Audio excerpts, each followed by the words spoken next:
We like to believe that progress is a straight line and that history is a ladder where each rung is more stable than the last, but the reality of our past tells a far more dangerous story about who we are and how we live.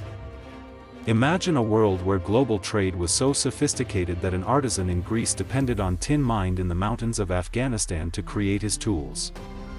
Imagine kings who exchanged diplomatic letters and luxury gifts across thousands of miles, maintaining a tense but lucrative peace that lasted for centuries.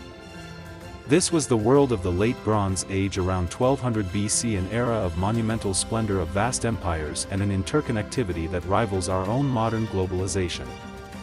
Egyptians, Hittites, Mycenaeans, and Babylonians formed a web of mutual dependency so vast that it seemed impossible to break, and yet in just a few decades this entire system collapsed so absolutely that entire cities were erased from the map, and writing itself was forgotten for centuries.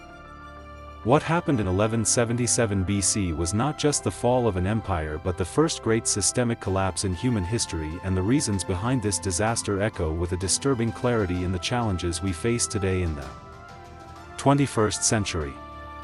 To understand the end, we must first visualize the peak, because the scale of the fall is measured by the height of human ambition.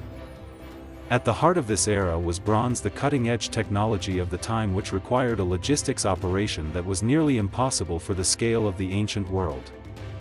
Bronze does not exist in nature, it is an alloy of 90% copper and 10% tin, and the fundamental problem was that these two minerals were almost never found in the same geographic region.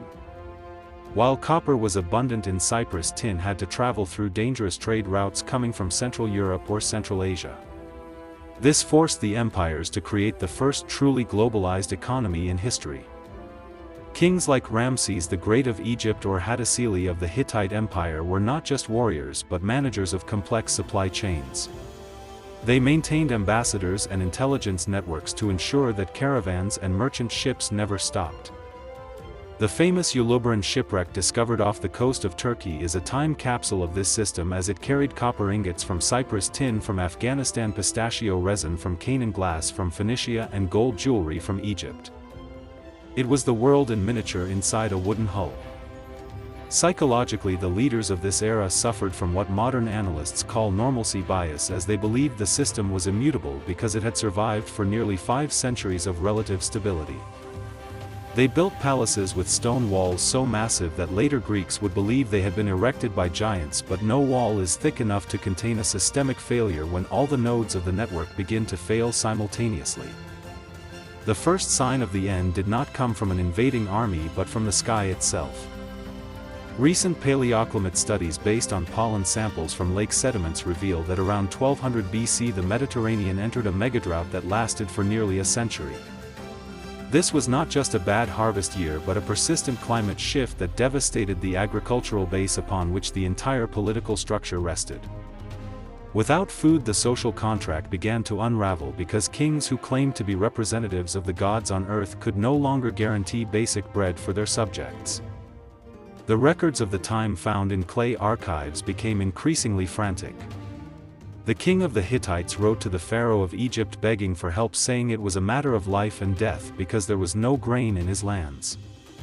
Egypt sent ships loaded with supplies, but it was like trying to put out a forest fire with a glass of water. Hunger breeds despair, and despair breeds internal instability.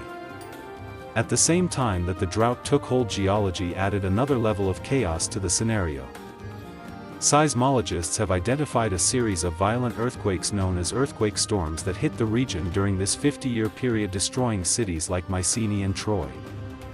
In a system already weakened by famine, the natural disaster acted as a force multiplier, destroying infrastructure and disorganizing military defenses.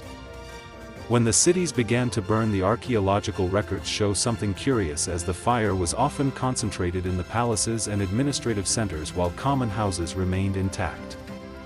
This suggests that before any foreign invader arrived, the greatest threat was internal. The marginalized populations who sustained the luxury of the elites through taxes and forced labor finally turned against their masters.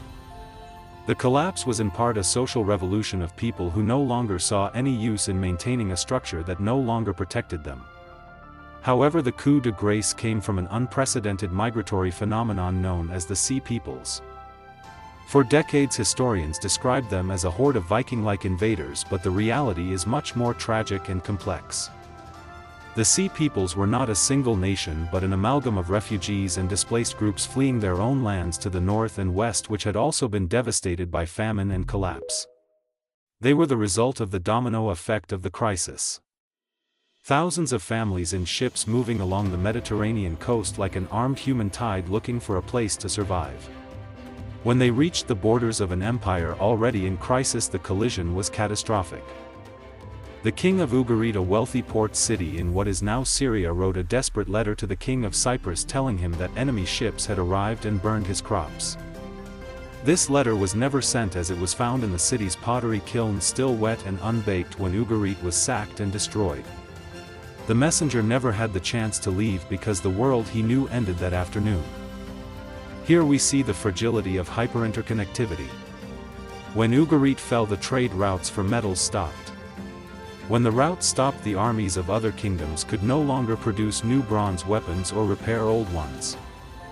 Without bronze, the defense failed and the next kingdom in line became vulnerable. The fall of the Hittites was so rapid and total that their capital Hattusa, a fortress on top of a mountain, was simply abandoned. The royal archives were left behind and the empire that had challenged Egypt disappeared from human memory for nearly 3,000 years. In Greece, the disaster was even deeper. The Mycenaean civilization did not just fall, it regressed into a state of cultural amnesia. The writing known as linear be used exclusively for palatial accounting disappeared along with the palaces. The Greeks lost the ability to read and write for 400 years, entering a dark age where stone construction technology was replaced by wood and mud huts. They looked at the ruins of their own ancestors and created myths to explain how humans could have built something so magnificent, because that technical capacity now seemed divine and unreachable. Only Egypt survived, but it was a Pyrrhic victory. Pharaoh Ramses III managed to defeat the Sea Peoples in an epic battle in the Nile Delta using ambush tactics and massed archers. The reliefs in his temples show the enemies being caught in nets like fish. But the cost of maintaining the army and defending the borders broke the Egyptian treasury. Shortly after the war, Egypt saw the first recorded labor strike in history when the royal tomb builders stopped working because their grain rations were late.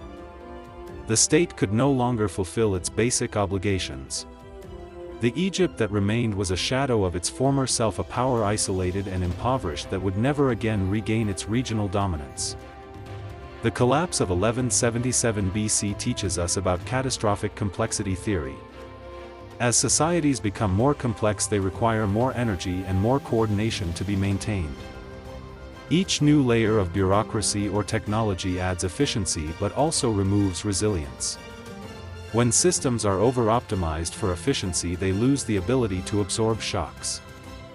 The kings of the Bronze Age created a world where everything worked perfectly as long as nothing changed, but climate, geology and human migrations are forces that cannot be controlled by diplomatic treaties or religious rituals.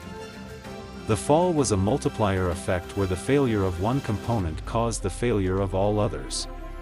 But if there is an element of hope in this story, it is what happened after the dust settled.